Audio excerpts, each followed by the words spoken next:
Welcome back to another episode of 1 Minute Wednesday. Today we're going to talk about Spectre and Meltdown. CNN and Fox have covered this in a lot of detail, and they've put a lot of hype into it that's not really necessary. Spectre and Meltdown are vulnerabilities that they're really called exploits. So an exploit is the ability to manipulate a system to do something it's not designed to do. In this case, read protected memory. Well, it still probably doesn't mean a whole lot to you, but at the end of the day, what it really means is if someone can get a bit of malicious code on your system that can use that exploit that's available, then they might be able to read something that they shouldn't have access to. There's a lot more that goes into that, but the real part of this we should be focusing on is the malicious code part. How do they get malicious code onto your systems? Well, you have to have protections in place to prevent that from happening. So what do the protections look like? Number one, you should have a business class or enterprise grade antivirus that's centrally controlled and monitored. And that way, if it becomes disabled or is no longer receiving updates, you're going to get notified by it. Number two, you should be applying patches and updates in a timely manner. Microsoft releases patches on Patch Tuesday, which is the second Tuesday of every month, as well as releasing emergency updates throughout the month. Number three, you should have a robust perimeter defense system. It can be made up of multiple appliances, but for the sake of this, we're going to keep it simple and just call it a firewall.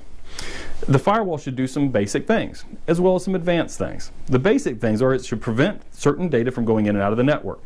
The advanced things are it should do content filtering to block malicious websites, intrusion prevention, intrusion detection, antivirus, anti-malware.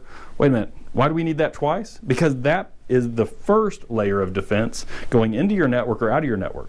So if a virus is trying to get downloaded or installed through your network because someone clicked a malicious email, the firewall should stop that. If the firewall does not stop that, you have antivirus on the endpoint, which is also called like the laptop, the desktop.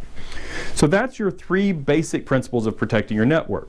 If you're not doing those, Spectre and Meltdown's not a big deal because you're already wide open. And the reason you're wide open is because all of the vulnerabilities for your operating systems are published on a regular basis. I'm going to show those on the screen right now. There's over 400 vulnerabilities right now published for Windows 10. There's over 800 vulnerabilities published for Windows 7. So if you're not applying updates, Spectre and Meltdown are just two vulnerabilities. There's quite a few more out there.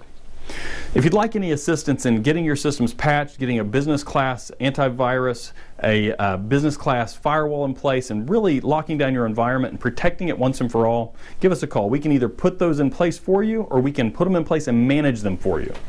Love to help you out. My name is Brian Largent. This has been another 1 Minute Wednesday. You can reach me at the information on your screen. Stay tuned for next week's 1 Minute Wednesday. Have a great weekend.